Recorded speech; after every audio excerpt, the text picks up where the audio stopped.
we are going to be doing some identification. I'll be very brief about that because I'm just trying to prove a point and explain something different from identification in this video.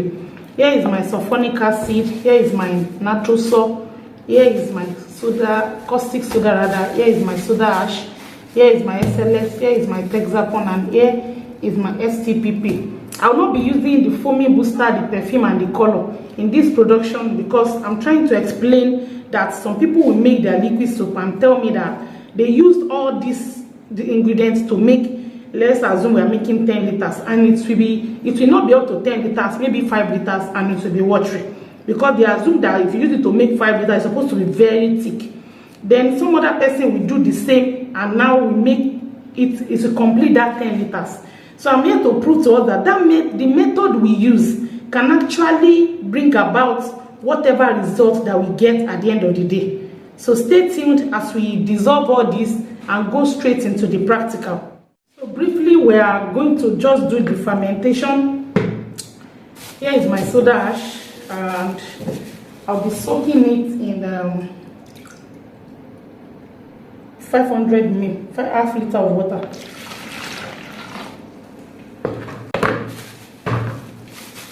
I decided to use this packaged reagents the way they are in the nylon this way. So now the production proper. This is where we are going to actually. Now the soap, the reagent we used is supposed to be used to produce 10 liters of liquid soap. Now this is half liter, half liter, half liter, half liter. We are assuming that we have used half liter in our soaking, which makes everything 2 liters. So this is this water, if you can see the measurements, that's measurement is around I think 6 liters. But let's just do let's measure the water here. So this is 1 liter. Then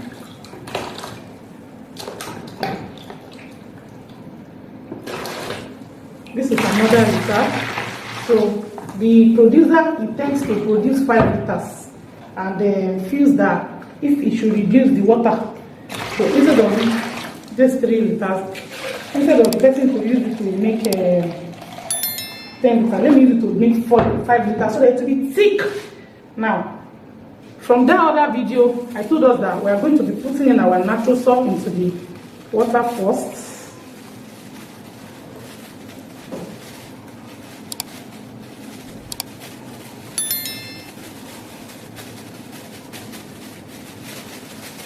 Natural salt into the water first, then I'm going to do something like this. Well, this is some professional. Please, it's not as if it's a must that you do this, or I'm only being sincere so that you see that most of the time this is what we do. So thereafter, we're supposed to pour in our sulfonic acid. You can see that we are pouring liquid into liquid. I usually maintain this. I still received a message from somebody that made soap today and said, I don't know if the person is a he or she, because I've not gone back to read the message that he replied. Now remember that I left little water here just to rinse off some of my containers like this. So after that, sometimes you will still see some little particles. I'm going to be adding my STPP while I'm waiting for the SLS to dissolve. Most of the time our STPP has sediment. Please don't pour in the sediments into the production.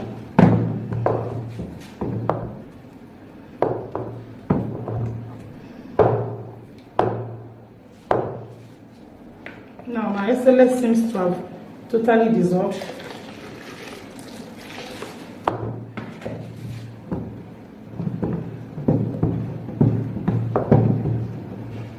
So I hope you can see the result of the soap. Now this individual decided to use what we are supposed to use to produce 10 liters to produce just 5 liters. There is a measurement here, and you can see the results. It's not as if it's too watery. The outlook of the soap is what do I call it? Let's say it's coarse or is starchy. the outlook of the soap, and it's not even as thick as what the producer would have loved. Because if he or she is producing what is supposed to use for 10 liters to produce 5 liters, then this soap is supposed to be thick that will, put the on the stick and will not be able to raise the soap. It's supposed to be really, really thick. But you can see this is what we call reaction. Now, this soap, after some time, will still go watery. It will still be a little bit lighter than this, because there's something we call chemical reaction. Yes, I don't want to talk chemistry, but there's some reality. When you pour in those things, there's something happening in between them. So now, whatever is happening is not yet done. After a while, it will be done. Then the soap will still be a little bit lighter than this. When I poured in the natural soap and the sulfonic, it was a little bit thicker than this. You can probably rewind the video and see. But now it's a little bit lighter. So now we are going to produce the other batch, where we are going to be a little bit serious about following the procedure. As we try to follow the procedure, then we are now going to see the difference. So you can see this. I'm going to be pouring it into this container where we are going to be seeing how many liters. Then I'm going to be following the same procedure, producing another soap inside this. Then we are going to come to a conclusion and make my point clear. Okay, so here I've washed my bowl and we're about to start the next production. So I hope I will not be doing abracadabra. No, from the beginning we said we're going to make 10 liters. So let me first of all measure my 5 liters here. If you watch the multi-purpose video, I explained that whatever soap you want to produce, you divide the total liter into 2. You measure, that's 3. You measure the water into your bowl, that's 4. And then this 5. So this is our production base. Now I'm dissolving my soda ash. Contrary to the 1/4 liter I used in this soap production, I'm dissolving my soda ash with 3 liters of water, because everything we are doing is actually 10 liters. So here is my soda ash, and I'm dissolving it with 3 liters of water. 3 liters of water. So here is my soda ash, 250 kg.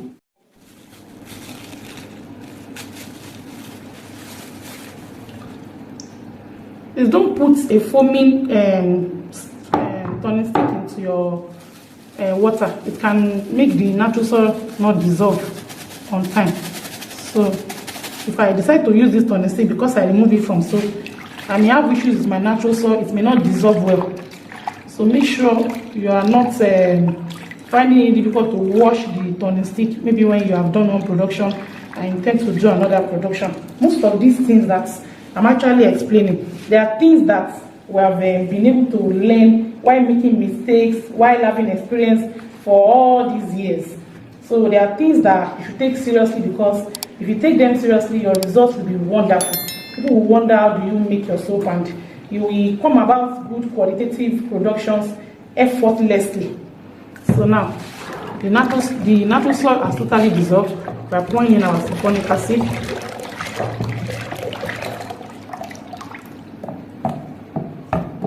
Now look at the container, because it has contours. You can see that the sulfonic has leftover in the corners, and because the sulfonic is hot, you are not advised to put your hand. So I have to start struggling with this, and that is why we sometimes advise that you use containers that has no contour. So I'll pour in my caustic soda, targeting the corners of the bowl. Sometimes I do something like this. I pour the caustic soda, then I do something like this before pouring the caustic soda into my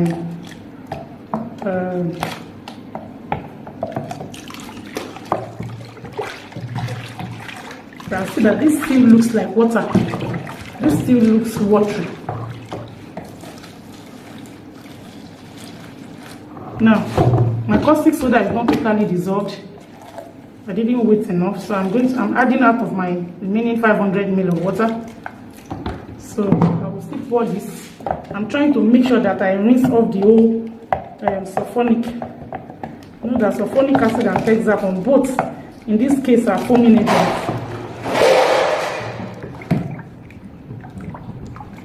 They are both foaming agents. So this is my last batch of caustic soda. I'm pouring it into this. So this is my last batch of caustic soda inside this container, and you can see that it's better now, even though my sulfonic is still inside. So now you can see that the soap is still a little bit light.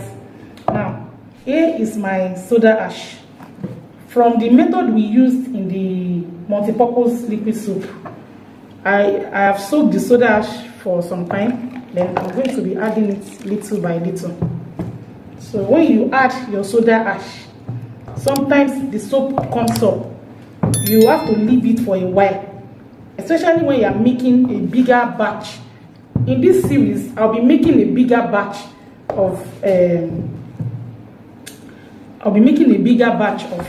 liquid soap, something that will not be 10 or 15 liters that I did in the multi-purpose soap.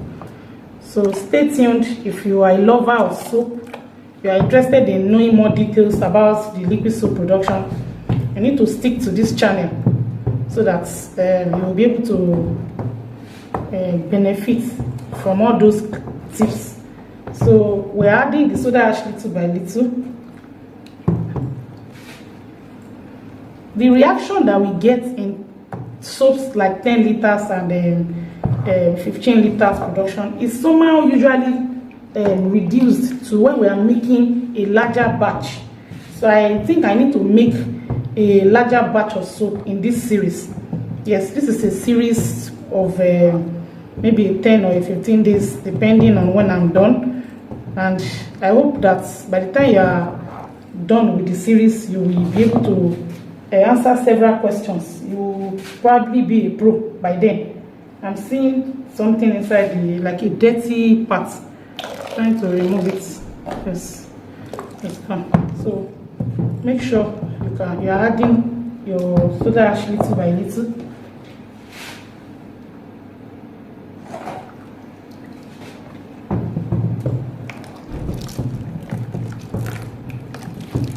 At least you leave it for like 5 minutes or thereabouts before you add another one. And you don't need to turn your soap the way some people believe that you have to turn it this way. Turn it. You can see that the foam is coming out. It will start coming out, the foam will start coming out, and it will disturb your production. In the multi-purpose liquid from the beginning, it can't taste the same. For somebody that is cooking a different type of rice in different methods, I just hope you get my message that our method of production matters. Now, you can see the outcome of this that is a little bit cloudy, and you can see the outcome of this that it's transparent in color. So many people I've even gotten somebody that have asked me this morning, how can I make my soap transparent like this? Now, we are done with this particular section of the video where I'm trying to emphasize on the method of production, how important it is.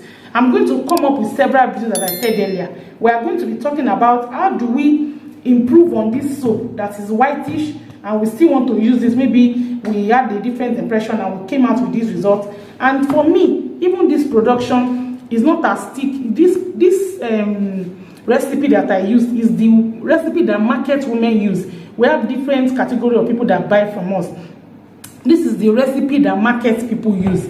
So if it comes out this way, they will make their profits, they will sell very well, and there will be no complaint about the soap. You can see it foaming. But the foaming ability of this soap is definitely different from the foaming ability of the one I made in the multi-purpose soap. I'm going to come about people telling me the difference in that video and this video. So stay tuned as we make other videos to explain better how we can improve on these two soaps I've made. Thank you, and see you in the next video.